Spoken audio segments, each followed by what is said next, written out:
donc le 23 mars 1846, nous avons heureusement dans les archives départementales cet acte qui est dressé par le notaire Léo de Lanux. Il montre notamment sur ce qu'on disait l'habitation de Saint-Gilles, pour faire l'inventaire des biens meubles et des immeubles. Ce qui est frappant dans ce domaine, c'est le volume de ce qu'on appelait l'argenterie. Ça concernait essentiellement le service de table. Donc nous avons des cafetières, il faut imaginer ça, des cafetières, des soupières, des casseroles, même des réchauds, des plats, des cuillères de toutes sortes, qui étaient composés en argent. Et donc si on cumule le poids de tout cet argent, on arrive quand même à ce poids conséquent et incroyable à nos yeux de 122 kilos. Madame Desbassins possédait 122 kilos d'argent en service de table. Donc cela, c'est évidemment un moyen de thésauriser, hein, de placer en quelque sorte son argent.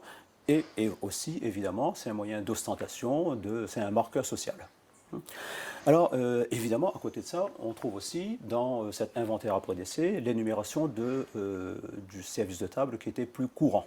Ce service de table, en général, était en porcelaine. Alors, on disait porcelaine de Chine, porcelaine du Japon, porcelaine de terre de Pipe. Et ce service de table était très courant. Il était, on peut dire, on prendrait un intérieur bourgeois français du 19e de cette époque, ça n'aurait pas déparé.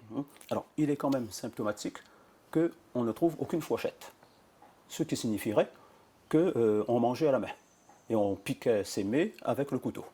La fourchette, je ne dis pas qu'elle n'existait pas, la fourchette était rare. Le roi Louis XIV mangeait à la main. Voilà. Et on piquait ses mets avec le couteau. Si on prend le parcellaire, hein, tout ce qui entoure la maison principale, ce parcellaire est construit d'un certain nombre de pavillons, hein, on disait des pavillons, des magasins. Parmi les pavillons, il y a celui qui est occupé par M. Nion. M. Nion, c'était le régisseur de Mme Desbassins. Il y a une cuisine à l'extérieur. La cuisine était toujours distraite de la maison par, sans doute, peur des incendies. Et il y a une écurie. Alors, ce qu'il y a d'amusant, c'est que l'on trouve un poulailler dans lequel traîne un élevage d'appoint. On trouve des mentions de dinde, de volaille, d'oies. Il y a des tortues dans la cour. Il y a très précisément 31 porcs, des mules. Alors, il y a ce qu'on appelle des magasins. Qu'est-ce que c'est que les magasins? Les magasins, c'est des lieux de stockage. Ils sont de dimensions impressionnantes. Ils vont stocker ce qu'on appelle les grains nourriciers. Les grains nourriciers, c'est essentiellement le maïs, destiné à la nourriture des esclaves. Et évidemment, on trouve des cultures spéculatives. On va stocker le coton, le sucre, on va stocker le café notamment. Et il y a aussi toutes sortes de produits de consommation courante, parmi lesquels le vin de Xérès, vin de Malaga, etc., tient une place importante. On mentionne aussi des bouteilles de champagne. Alors, il y a une remise dans laquelle on a stocké des voitures, c'est écrit comme ça, hein, donc des moyens de locomotion, un cabriolet.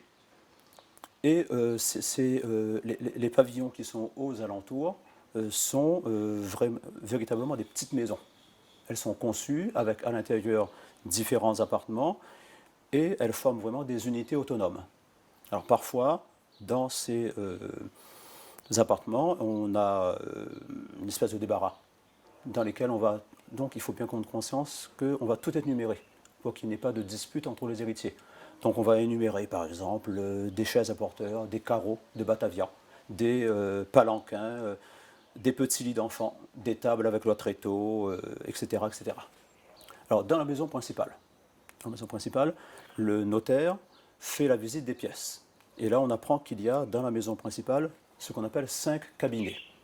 Alors, qu'est-ce qu'on appelle les cabinets? C'est un terme imprécis.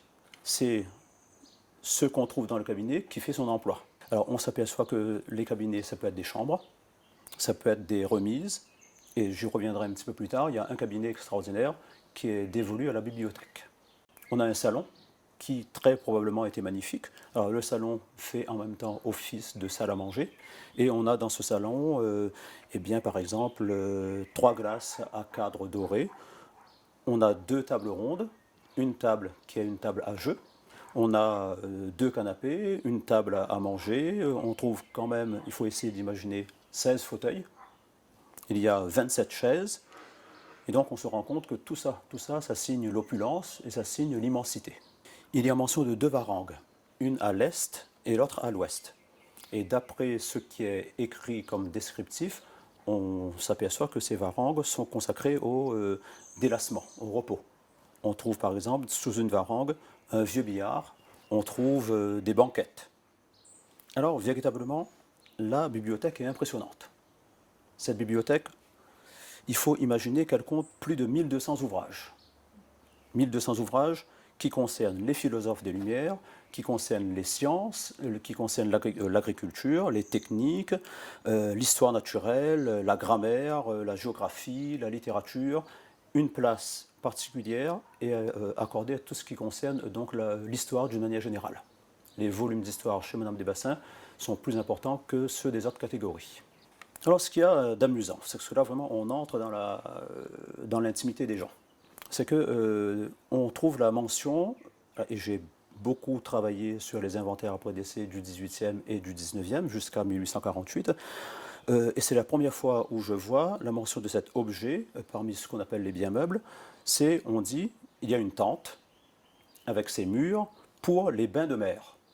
Et donc c'est le seul cas où je vois ce genre d'objet, ce qui montre un loisir qui, à mon avis, était rare, ou du moins inattendu pour cette époque. Absolument. Et comment est-ce que ça se pratiquait donc on dit bien pour les bains de mer. Donc est-ce que c'était elle toute seule? Est-ce que c'était avec ses enfants?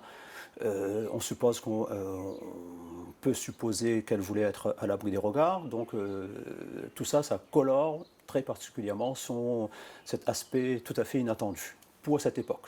On l'a vu, Madame Desbassins possédait une bibliothèque vraiment impressionnante. Elle n'est pas la seule. Il y a pas mal de possédants, même parmi les moins aisés, qui possédaient un certain nombre d'ouvrages et de volumes. Alors, quand le notaire visite la maison principale, on est interpellé par un fait. Jamais il ne cite de lieu que l'on va qualifier de latrine ou de lieu d'aisance. Il n'y en a pas. Ça n'existe pas. Alors évidemment, ce n'est pas propre à Madame Desbassins. Dans beaucoup de maisons à l'époque, il n'y avait pas de lieu qui était dévolu à cet endroit. Il y a quand même des maisons plus modestes où on trouve des mentions de lieu d'aisance. Chez elle, il n'y en a pas. La baignoire n'est pas dans la maison principale. La baignoire est dans un cabinet qui se trouve dans un pavillon extérieur. Après cet inventaire, les héritiers ils décident de vendre à l'encan un certain nombre de biens. Et c'est là que l'on mentionne des pots de nuit, un bidet. Dans l'inventaire, il n'y en a absolument pas. Ce qui signifie que donc Madame Desbassins avait déjà disposé de ses biens, de ses objets, en faveur de ses héritiers. Dans cet inventaire, on ne mentionne pas l'établissement de sucrerie. On ne mentionne que ses biens propres, mais pas l'établissement de sucrerie. Pour ce qui concerne les esclaves, le testament parle d'une prison, d'un hôpital, de la cuisine pour les Noirs. Dans l'inventaire, on ne s'en occupe absolument pas. Il y a avec le notaire ce qu'on appelle des experts qui sont chargés de donner un prix à l'ensemble de ces biens. On fait vraiment l'économie de tout ce qui concerne les esclaves. Hein. Aucune, ce qu'on disait à l'époque, case à noir ne retient l'attention de ces experts. Et on peut dire que en fait, les esclaves ne sont appréciés dans le testament que par rapport à la force de travail. Ce n'est pas propre à Madame Desbassins, c'est la généralité pour les possédants de cette époque. Grâce à cet inventaire, nous arrivons, hein, il y a des dizaines de pages d'inventaire, à avoir une connaissance plus fine de ce personnage emblématique de l'histoire de la Réunion, de son cadre de vie, de ses habitudes de consommation également, et puis à 2 années simplement de l'abolition de l'esclavage, on peut dire que vraiment Madame Desbassins reste profondément représentative de la société de son époque.